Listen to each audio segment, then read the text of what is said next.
Good morning student, class 8। आज हम हिंदी में पाठ 1 पढ़ते हैं। हम पंछी उन्मुक्त गगन के। इस कविता के नाम से ही हमें पता लग रहा है पंछी उड़ने वाले जो होते हैं उन्मुक्त आज़ाद गगन के। पक्षी अपने आप को कहते हैं कि हम आज़ाद गगन में उड़ने वाले हैं।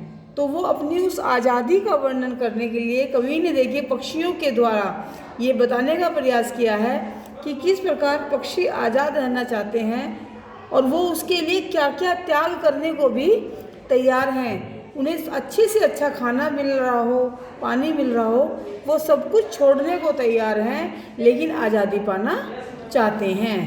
तो कहते हैं कि हम पंछी उन्मुक्त गगन के, पिंजर बंद न गा पाएंगे, कनक तिन्नियों से टकराकर पुलकित पंख टूट जाएंगे।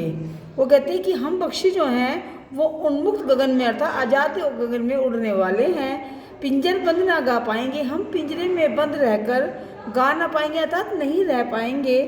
कनक तिल्लियों से टकराकर, जब हम उड़ने का प्रयास करते हैं तो जो सोने का पिंजरा है उसकी जो डंडियाँ होती हैं, तिल्लियाँ होती हैं, उससे टकरा करके पुलकित पंख टूट जाएंगे। तो हमारे जो नाजुक से पंख हैं आज वे टूट जाएंगे।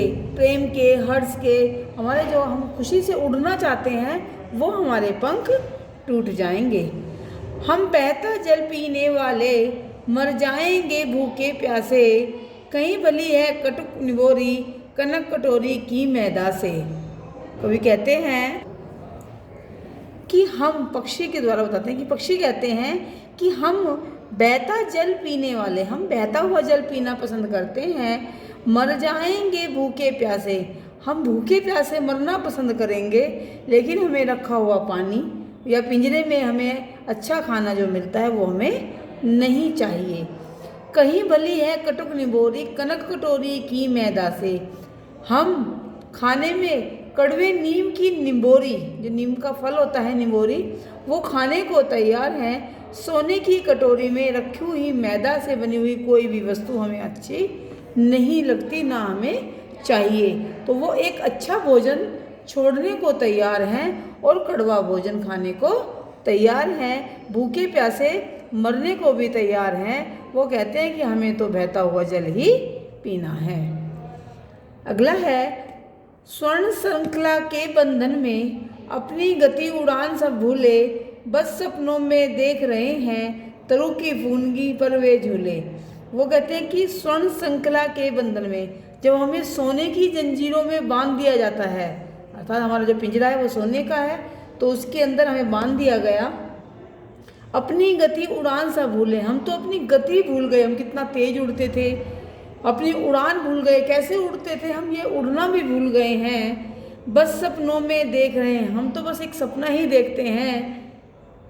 तरु की फुनगी पर के झूले, कि पेड़ के किनारे पर, फुनगी पर था तो उसकी जो किनारे होते हैं उसके किनारे पर बैठकर हम झूला झूल रहे हैं, उसका हम केवल स्वप्न देखते हैं, हकीकत में तो हम उड़ना भी भूल गए हैं।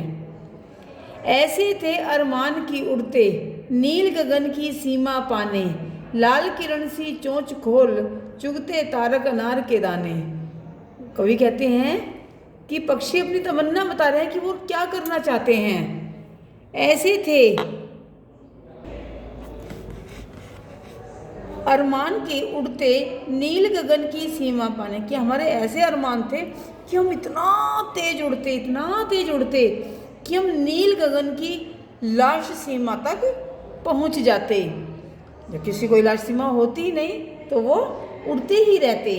लाल किरण सी चोंच खोल, लाल किरण सी चोंच खोल चुगते तारक अनार के दाने, और हम अपने चोंच को खोल करके तारों को अनार के दानों की तरह से चुगते, अर्थात वो इतना ऊंचा उड़ना चाहते थे कि ऐसा लगता था जैसे पक्षी बिल्कुल तारों के पास पहुंच गए हों।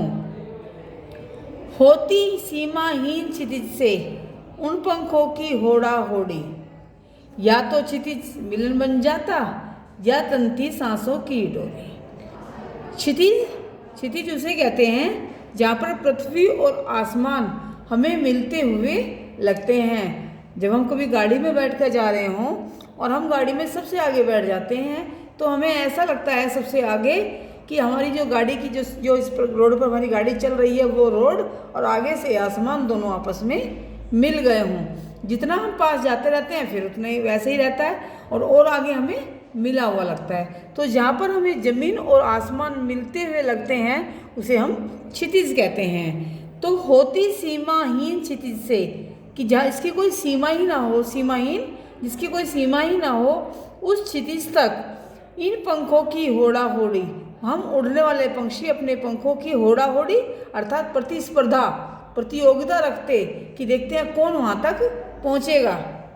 या तो क्षितिज मिलन बन जाता या तंतीप सांसों की डोरी, या तो क्षितिज तो कुछ होता ही नहीं, हम अंत में पहुँच करके आपस में मिल ही जाते, या उड़ते उड़ते हमारे प्राण निकल जाते और हमारी मृत्यु हो जाती। लेकिन हम उड़ना जरूर चाहते, हम मरने को भी तैयार हैं लेकिन हमें उड़ने को चाहिए। उसके लिए हम क्या कर सकते हैं वो आगे सुनिए। नीड ने दो चाहे टहनी का, नीड घोंसला, चाहे हमें अपना घोंसला टहनी पर मत बनाने दो, तोड़ के डाल दो। आश्रय छीन बीन कर डालो, चाहे हमारे घोंसले को तोड़ करके फेंक दो। लेकिन पंख दिए हैं तो, लेकिन परमात्मा ने हमें पंख दिए हैं, आकुल उड़ान में विघ्न न डालो, लेकिन हमारे उड़ने में विघ्न मत डालो। तो पक्षी क्या कहता है इसमें अपनी इच्छा में कि हम कड़वा खाना खाने को तैयार हैं, दूर तक उड़ने को तैयार हैं, बहती नदी का पानी पीना है हमें, है ना।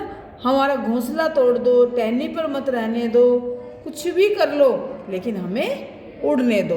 तो इसमें पक्षी के द्वारा कवि जो है हम भारतीयों के उस समय की मनोदशा का वर्णन कर रहे हैं जिस समय हमारा देश आज़ाद नहीं था। उस समय हमारी भी मनोदशा यही थी कि कुछ भी खा लेंगे, कैसा भी रह लेंगे, लेकिन हमें आज़ादी चाहिए। उस आज़ादी के लिए हम कुछ भी कर सकते हैं और हमारे देशभक्तों ने अपनी जान को न्यौछावर कर दिया अपने इस देश की आज़ादी पाने के लिए। उन्हीं क्रांतिकारियों को मेरा सत सत नमन और श्रद्धा भाव श्रद्धांजलि।